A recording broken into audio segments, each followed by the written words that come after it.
Apa dalil mengambil baiat itu ada? Itu ternyata di Quran ada. Dulu semua mursyid kalau ngambil talqin zikir dan baiat itu bacakan ayat ini. Surat Al-Fat ayat 10. A'udzubillahi minasyaitonirrajim. Innal ladzina yubayyi'unaka. Sesungguhnya orang-orang yang mengambil sumpah setia kepada engkau wahai Muhammad. Karena Nabi Muhammad sudah wafat, pewarisnya sampai ke mursyid yang ada. Innama yubayyi'unallah. Mereka sebenarnya sedang mengambil sumpah setia kepada Allah. Jadi mursyid ini harus tahu jalan kepada Allah sehingga tangan dia terkoneksi dengan yadullah. Kita nggak usah terjemahin yadullah. Apa arti yadullah? Tangan Allah. Terantum bayangin lagi tangan. Bukan, kita serahkan maknanya kepada Allah. Yadullah fawqa aydihim. Yadnya Allah di atas tangan mereka. Ya, terus sampai akhir ayat, ya. Ini dalil bahwa baiat itu ada di Quran. Ada di hadis. Nah, dalam hadis Nabi SAW, Nabi SAW kadang membaiat perorangan, kadang membaiat jamaah.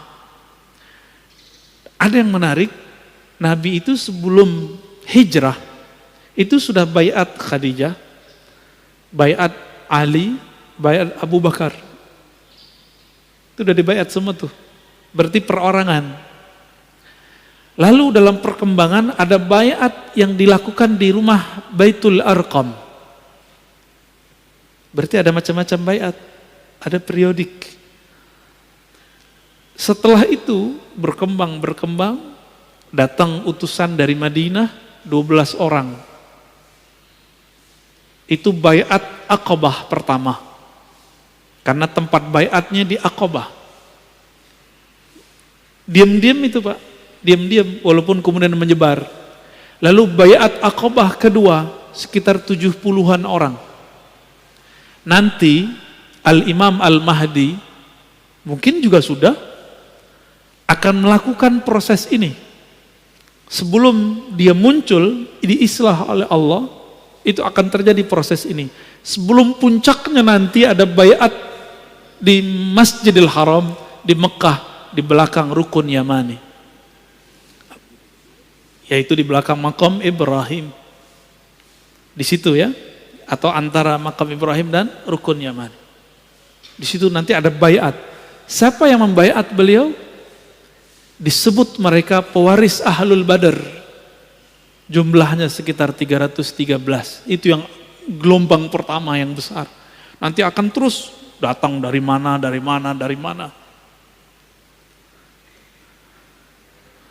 Begitu Pak. Jadi jangan terburu-buru dulu ya. Orang-orang kan gak sabaran. Udah gak sabaran. Ada berita dikit, oh kayaknya nih Panji hitam nih. Belum, ntar dulu. Masih ada space. Covid-nya belum beres kok. Ya enggak? Baik.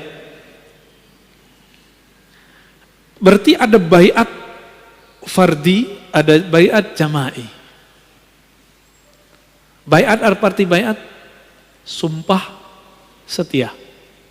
Yang berhak ya Rasulullah. Ar-Razi gak berhak Pak. Ya. Aneh gak pantas. Siapa yang pantas? Mursyid. Mursyid itu cuma ngambil berkah. Ngambil berkah aja mursyid. Kecuali mursyid dia bisa membawa murid kepada Allah. Silakan antum ngambil baiat orang. Ini mursyid aja masih was-was. Sholat aja belum khusyuk, hati aja masih banyak dengkinya, masih banyak ghaflahnya, ngambil baiat orang. Terus mau dibawa kemana tuh murid? Maka saya mengajak diri saya sendiri dan antum, mungkin di luar sana yang praktisi tarekat, ya ukur-ukurlah diri, hasibu anfusakum qabla an tuhasabu. Ukur dulu dirimu, pantas enggak? Ya. Nggak pantas Pak kita. Saya menganggap diri saya nggak pantas. Kalau antum merasa pantas, silakan. Ya. Oh, saya sudah punya ijazah 10, enggak. Ya.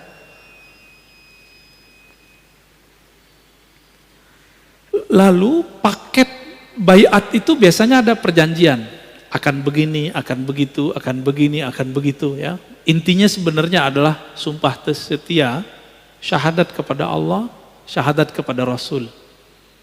Itu dia. Jangan ditambah-tambahin Pak. Ini ada yang asyhadu alla ilaha illallah, asyhadu anna Rasulullah, anna mursyidi waliullah. Nah, ini nambahin namanya. Ini udah mulai muncul nih, ya. Udah mulai muncul. Dulu di Jiran itu ada namanya Darul Arqam.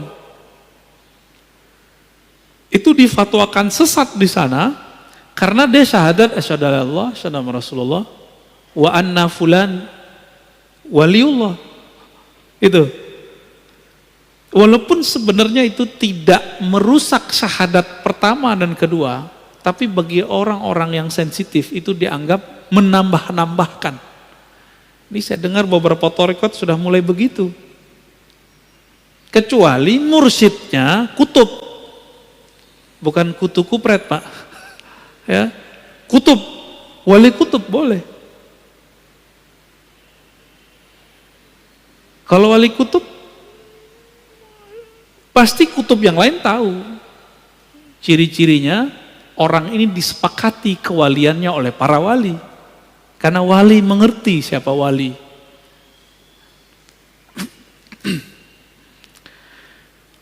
Apalagi paket dari baiat. Nah, ada setelah itu, namanya talqin. Apa arti talqin? Bimbingan zikir. Kalau seorang bayi belum bisa makan, disuapin nggak sama bapak ibunya? Disuapin. Seorang murid yang masih baby, yang baru, belum bisa mandiri, disuapin sama gurunya. Itulah sebabnya mursyid itu abul muridin, bapaknya murid. Maka mursyid itu boleh dipanggil ayahanda, boleh dipanggil abi abati, walidi. Seperti di Jawa itu Romo Kiai, ya gitu ya. Kalau di Sumatera itu biasanya manggilnya ayah, abah. Di Sunda manggil abah ya, abah anom, itu kan ada kan, abah sepuh. Itu panggilan akrab sebenarnya. Kalau dalam bahasa Inggris ya, father, ya itu kan artinya sama.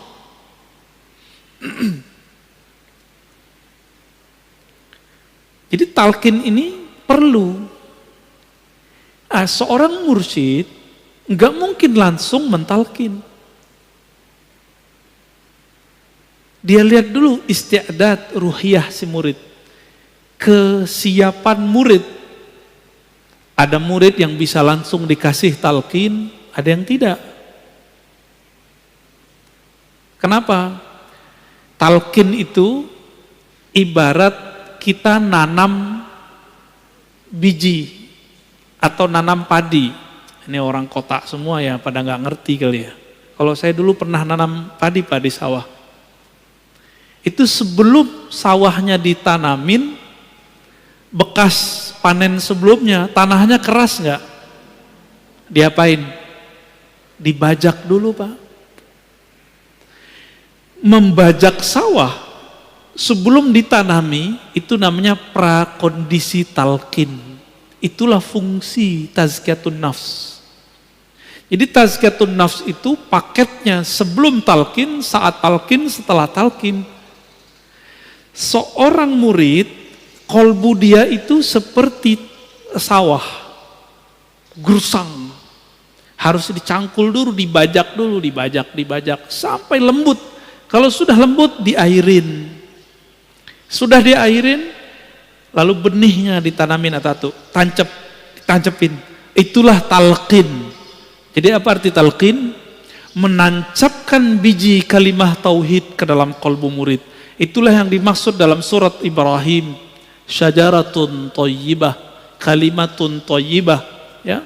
Bahwa kalimat kalimat yang indah itu, kalimat yang bergizi ini la ilaha illallah, itu ditanam dalam kolbu murid. Dia seperti pohon.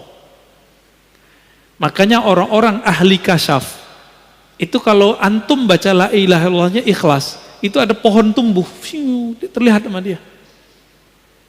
Jika di dalamnya ikhlas, itu pohon langsung berbuah. Bukan di sini berbuahnya, di surga. Beberapa ahli kasyaf dulu melihat, tapi mereka bingung, dikira hadis, padahal bukan hadis. Dari kalimah itu muncullah Allah ciptakan malaikat bersayap. Terbang dia.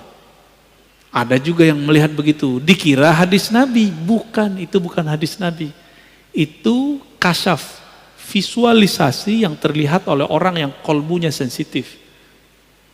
Ya. Kalau nggak punya ilmunya jadi halu. Hati-hati Pak ya. Jadi perlu nggak talqin zikir? Kalau bagi saya talqin zikir wajib. Karena Nabi mentalkin para sahabat. Coba kita lihat riwayatnya. Pertama riwayat Imam Ahmad, Tabarani, dan Bazzar. 3 riwayat. Ini disahihkan oleh Imam Al-Haythami. Dari Shaddad ya, bin Aus dan Ubadah bin Samit. Apa kata beliau? Kunna inda Rasulillah sallallahu alaihi wasallam. Dulu kami pernah bermajlis bersama Nabi sallallahu alaihi wasallam. Lalu Nabi bertanya, hal fikum gharib? Ada orang asing enggak? Ya, ini ahlul kitab. Kata rawi ahli kitab. Tapi kalau saya menjelaskan enggak mesti ahlul kitab, tapi orang-orang awam. Atau orang-orang musyrikin.